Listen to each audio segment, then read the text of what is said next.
Welcome to Cardio Insights, the podcast where we explore how digital solutions are transforming cardiovascular and emergency medicine. Featuring thought leaders from leading institutions across the globe, this series of conversations unveils the power behind clinical algorithms and decision support tools, and how they are changing the way we diagnose and manage cardiac conditions.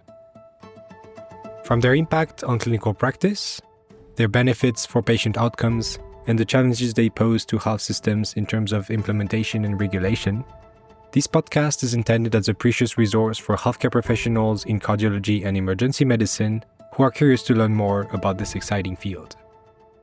I'm your host, Matthew Chaffert, and you are listening to Cardio Insights. So welcome, Professor Hautz, to this episode of Cardio Insights, the podcast where we explore how digital solutions are transforming cardiovascular and emergency medicine. For our listeners who might be new to you, you are an associate professor and head of emergency medicine at Bern University Hospital, with a background in anaesthesiology and medical education. Throughout your career, you have co-authored more than 100 peer-reviewed publications in areas including diagnostic decision-making in clinical medicine, digital decision-making tools in emergency care, and evidence-based medical education. In this episode, we want to explore with you how digital decision support algorithms can, change the management of acute and chronic heart failure in emergency settings, notably through earlier identification, treatment optimization, and care transition improvements, and also the limitations that we see from these tools these days.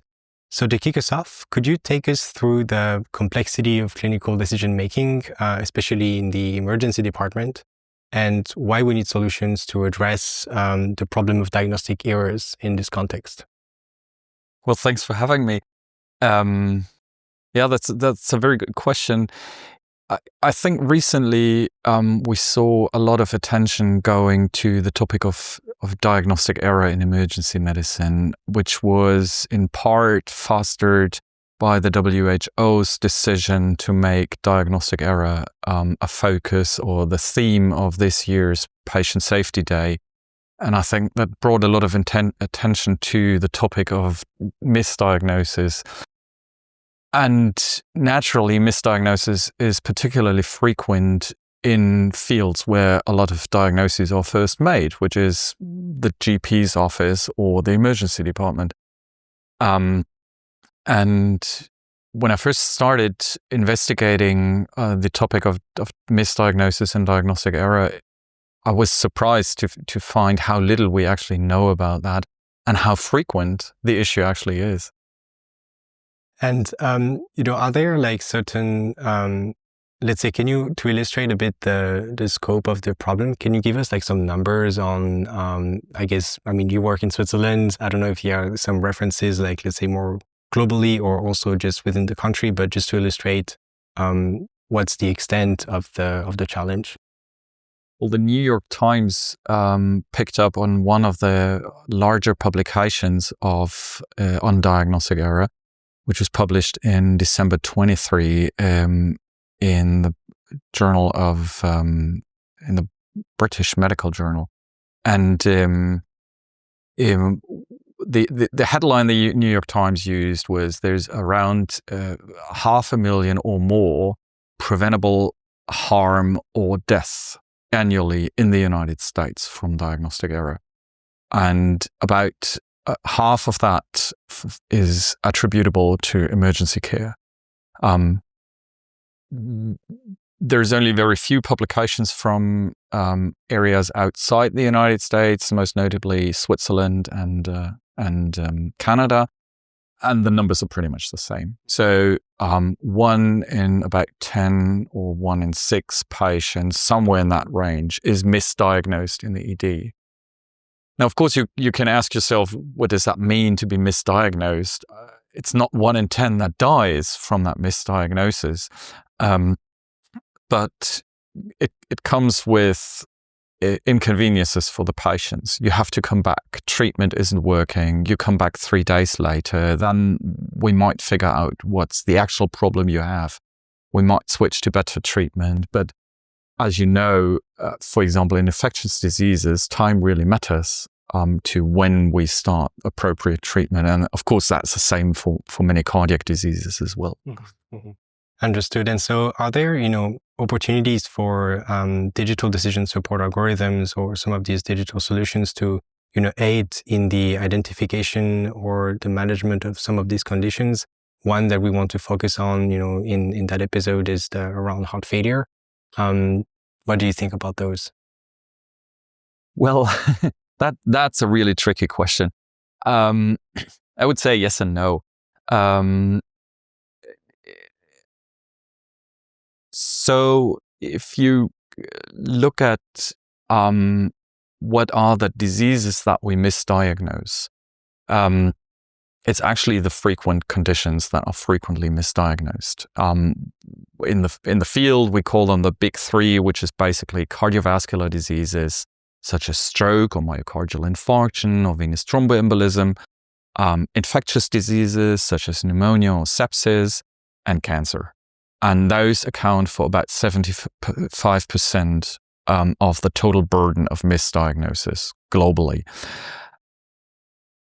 Now, the issue here is that, of course, the question of how much harm results from these misdiagnoses depends not only on the incidence of the diseases, but it also depends on the likelihood of the disease to be misdiagnosed and the likelihood of that misdiagnosis to actually cause harm. So in the field that you just mentioned, cardiovascular diseases, take, for example, myocardial infarction, which I think is a frequent cause of heart failure, in particular if it's misdiagnosed. And maybe the thing we all fear to misdiagnose, aortic dissection or aortic aneurysm. Now, aortic aneurysm has an annual incidence in the United States of about 100,000. Myocardial infarction, in turn, has an incidence about 12 times as much, about 1.2 million in the United States annually. But the rate of misdiagnosis in the aortic diseases is about 1 in 3, whereas in myocardial infarction, we have very well-developed tests, diagnostic tests, the ECG, all the biomarkers that I'm familiar with. So we miss about 1.5% of myocardial infarctions on initial presentation. If you miss a myocardial infarction, the question or not harm results from that is about 50-50. Whereas if you miss an aortic dissection, it's about 75% of those patients that actually suffer harm or death from that. And so bottom line, although the incidences of these diseases are about a magnitude of an order of magnitude apart, the harm that results from misdiagnosis in them is about the same. Or put the other way, we are all afraid of missing an aortic dissection, but the harm we cause by missing only very few myocardial infarctions is about comparable, just because it's a much more frequent disease. And now to get to your question of can decision support tools help us or not, I think I would say there's two issues there. One is what's in the literature, and two is what is the studies we run. What is in the literature, I think the most recent umbrella review of reviews, which was published in 23 in the Lancet Digital Health, and it looks at the effect of computerized decision supports in medicine in general. And their conclusion basically is there is a substantial increase in diagnostic quality and treatment adherence and all these things for tools that are disease specific. So a tool that supports physicians in making correct diagnosis in pulmonary embolism, or as you mentioned, in heart insufficiency or heart failure, there's actually good evidence that these tools support patient-relevant outcomes. That is less so with general-purpose decision-making tools. And there, the second problem is most prominent. We really don't have that many randomized prospective controlled trials of these tools. but we use them in ways that we use diagnostic tests and that we use biomarkers and so forth. And the pipeline to validate these biomarkers is actually quite extensive and quite tedious. And I don't think we yet have something similar in the field of digital tools in medicine overall. Okay, so not only those that are specific to one condition, but agnostic? Yes. And that's a particular problem because obviously when the patient walks in your door in the ED, you don't know which of the disease-specific tools to use. And what you need is sort of a general purpose tool first to start with. And the evidence that those actually do good is currently very limited, and I would say it's basically inexistent. And maybe if we have the time, we can go into the reasons for that and why that is. For one, we don't do the research. We should. But second, I also think there's issues with sort of the cognitive psychology and the decision environment in which these decisions are made, which are sort of different in, let's say, radiology or dermatology or looking at an ECG, as opposed to the general ED population. Mm-hmm. Maybe you can, if we double click on that aspect, I think that comes to the question of what type of data and information you are leveraging for clinical decision-making in the ED versus other specialties. Is that a reason why in that setting it is more tricky to implement those solutions? I think so, yes. So in cognitive psychology, there's basically two types of decisions. One is sort of the well-defined decision.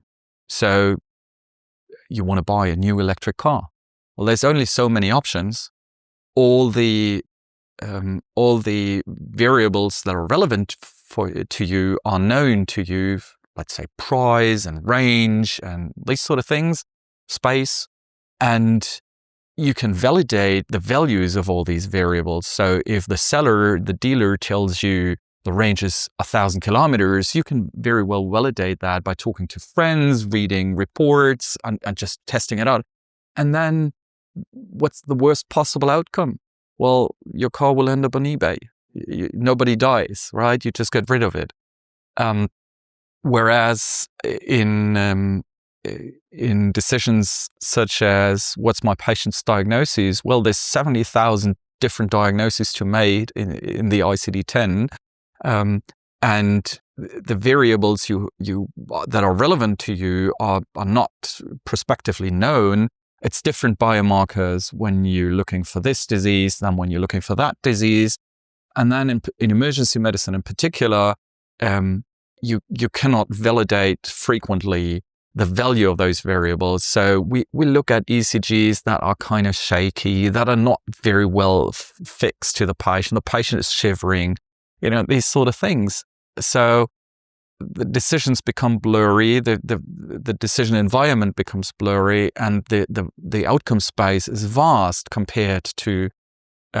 And now, if you look at those medical decisions that you refer to, reading ECG, there's only so many possible outcomes there, right? There's only so many pathologies you could potentially identify. Same for reading a chest X-ray.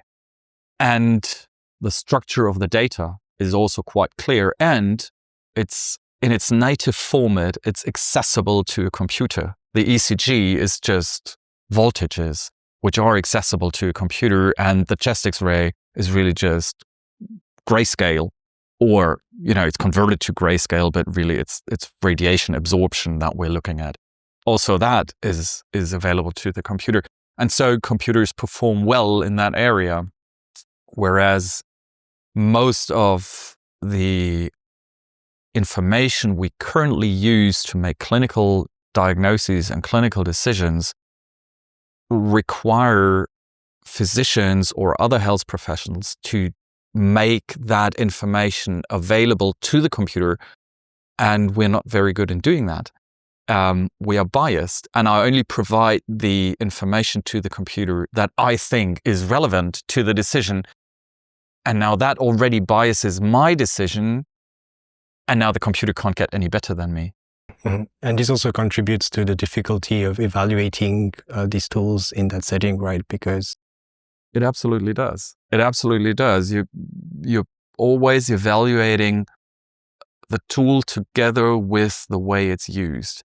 And to prove your point there's a huge difference in the effects that you see with these tools in what is called vignette studies. So I give you a piece of paper, all the information is already there. You don't need to collect it, and it's there at once. And now you use the tool. Well, what people do is they just transfer most of that information into the tool. The tool performs very well. That's different in the clinical setting, right? Information is acquired sequentially. The question whether or not I do a troponin might depend on what's in the ECG and might depend on what my physical exam findings are in the first place. So that information is likely not available in the first place, and it might not even be collected later on. And then we're frequently interrupted with informations that refer to other cases and so forth. So this vignette study environment is very different from the clinical environment. And in the clinical environment, we're not only evaluating the tool itself, we're evaluating the tool plus the interaction with the physician. But ultimately, I think that's what matters to the patient. And, if we look at it from, let's say, a technology perspective, I think there's, some very interesting advancements happening that potentially in the future will benefit, the environment as well. Like, are there some of those technologies, or what are some of your hopes in that regard, or where do you think we might be in a few years from now in terms of how, I guess there's the way of working and then there's the tool aspect? Well, I think I have some hope with respect to the way we change approaching tool development.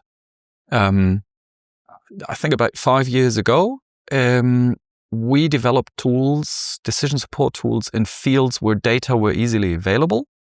And the tools did what the IT people thought that frontline clinicians might need. Which is really making diagnoses. Now, a tool that makes a diagnosis in radiology threatens the radiologist.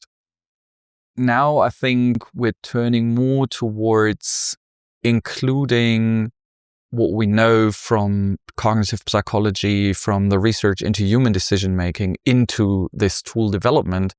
And we're finding more and more that what people need in making better diagnoses is not necessarily a tool that makes the diagnosis for them. It's a tool that truly supports them in making a diagnosis. So let me give you an example. There is this patient that presents to the ED with shortage of breath. And currently, I can impute the signs and symptoms I find into the tool, and the tool will come up with a list of possible differentials. I think what a future tool might look like is the same patient comes, I tell the tool, well, there's this 50-year-old man with shortage of breath, and I'm thinking of pneumonia, pulmonary embolism, or maybe myocardial infarction.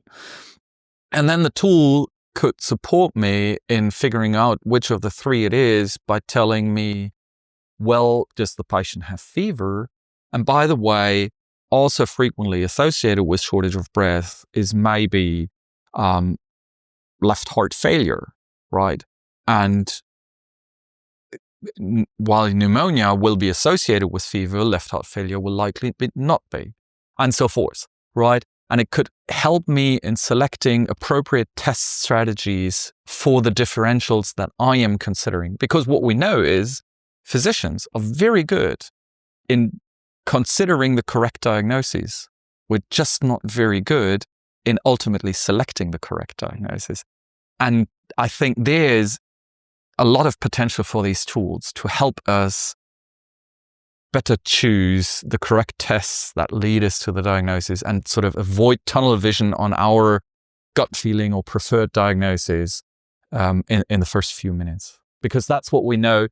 Frontline clinicians, they narrow down their differentials and their considerations within minutes of the encounter. And once we've narrowed that down, all we do is collect information that supports our hypothesis rather than refuting it. And I think that's the place where decision support tools could actually help us sort of broaden the view back a bit.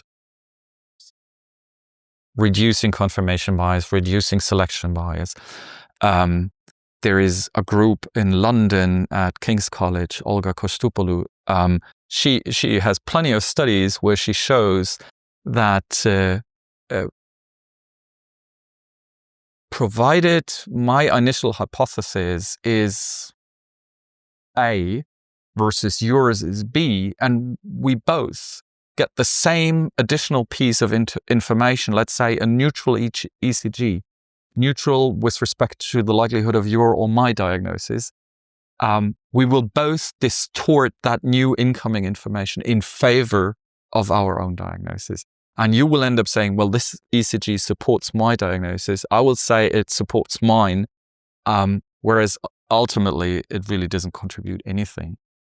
So humans are very good in maintaining cognitive coherence, right? It's very hard once we've made up our mind to convince us otherwise.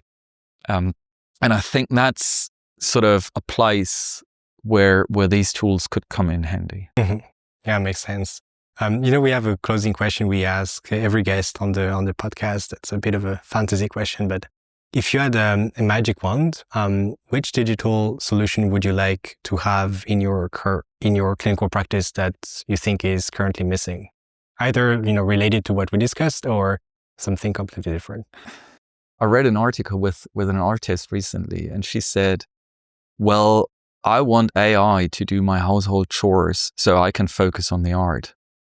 What I'm currently observing is AI trying to do the art, whereas I get to do the household chores. And I think that's true for medicine as well. I went into medicine to treat people, to diagnose people, to spend time with people. And we all currently spend a lot of time on the administrative burden, on documentation, so forth.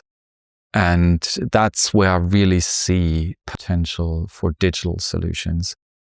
Tools that listen to our conversation, that transcribe and summarize this conversation, that before my patient walks into that door, summarize for me what is in the electronic health record about this patient and so forth. Because we all accumulate those health data over our lifetime, and it's hardly ever acknowledged by anybody. And if we had the tools that would summarize those data and would focus on those information that might be relevant to your current encounter, that would be extremely helpful, I think. It's much less fancy, but I think it would improve medicine quite a lot if the tools would focus on relieving us of administrative burdens. I think it's very interesting because in the first episode we recorded with Professor Michael Gibson from Harvard Medical School, that's also a point he brought up. He said, like, his hope in, let's say, all the technological advances that we see is that we reestablish sort of like a degree of humanity in the patient-doctor relationship that we kind of like might have lost, and that's something that he sees as a very positive outcome for what's going to happen in the future. I totally think so, and I think that the way we currently use large language models in medicine, I mean, we have all these fancy publications. The large ChatGPT can take the USMLE. Well, that's fantastic, right? But it doesn't help anybody. I think ChatGPT is a language model. It's the obvious, right? And now the conversation between you and me is language.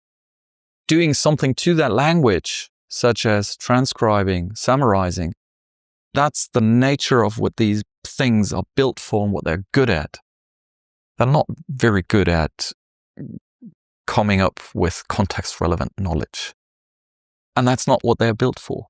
And yes, that knowledge is ingrained within the language they are processing, but I think what these language models really do is they model language. They don't model knowledge. And so a lot of administrative burdens in healthcare refer to language. And so that's where I have a lot of hope. Thank you so much, Professor Hautz. Well, thank you.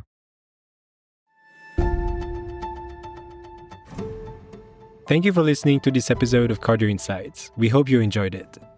If you want to dive further into other aspects of digital solutions in cardiovascular and emergency medicine, check out the other episodes of the series. To support the show, you could share this episode with your surroundings and leave a 5-star review on your preferred streaming platform. Cardio Insights is a podcast brought to you by Roche. Thank you for your time and see you in the next one.